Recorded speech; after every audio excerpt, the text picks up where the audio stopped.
Sejauh pengamatan saya, ketika informasi itu digulirkan dengan niat tertentu dan ditujukan ke kelompok-kelompok kepentingan tertentu, itu potensi untuk menjadi hoax semakin besar. Artinya ketika ada negara kita sangat plural, negara kita sangat heterogen.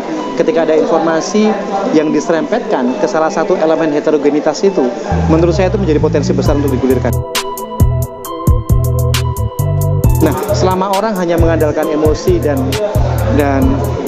tanpa dibekali kemampuan untuk menahan dan melakukan verifikasi, ya udah, hoax seperti tumbuh dalam ladang yang subur, Mas.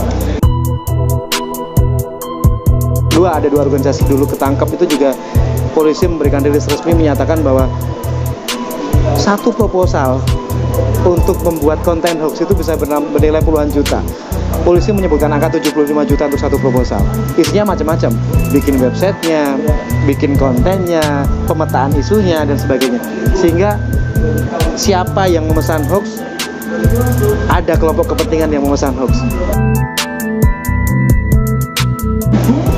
Menguntungkan dengan cara menyakiti orang lain, sehingga tinggal pilihan publik sekarang mau memakai hoax itu atau membatasi ruang geraknya. Disinformasi itu adalah bentuk informasi yang dikemas secara sengaja oleh seseorang atau sekelompok orang. Orang ini, atau kelompok orang ini, dengan sadar bahwa informasi itu salah, tapi dikemas demikian rupa dan disebarkan dengan tujuan tertentu yang mayoritas menurut saya negatif tujuannya.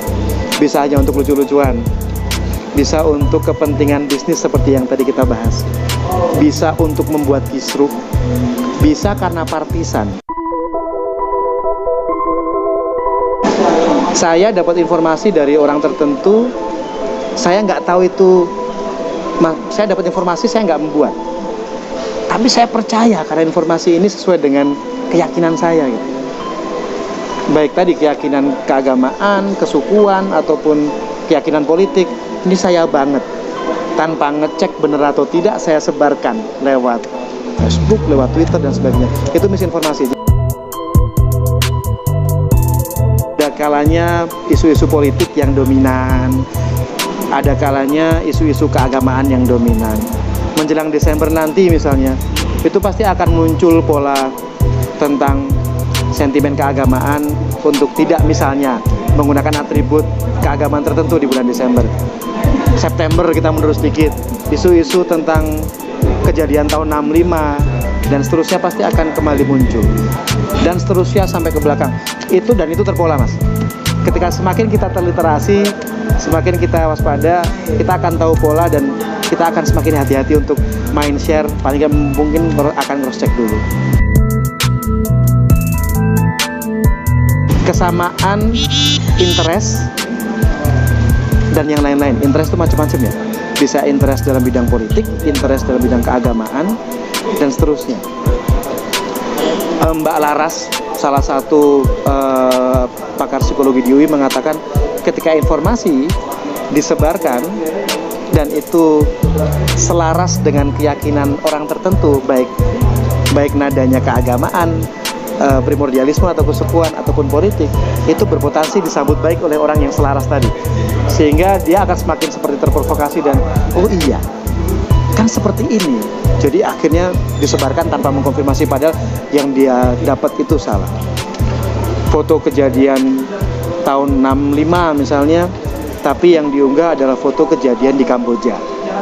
Orang yang tidak mau meluangkan waktu untuk sekedar meng-cross check ke internet, mencari gambar di internet, atau bahkan orang yang tidak bertanya ke temannya yang belajar sejarah misalnya, sehingga tergesa-gesa karena emosi melihat foto yang tidak seharusnya dilihat, itu dia share. Sebenarnya literasi itu sangat mungkin dibangun dengan cara yang sangat sederhana. Membaca buku tentu, menelusuri internet tentu, tapi ngobrol dengan teman itu juga literasi.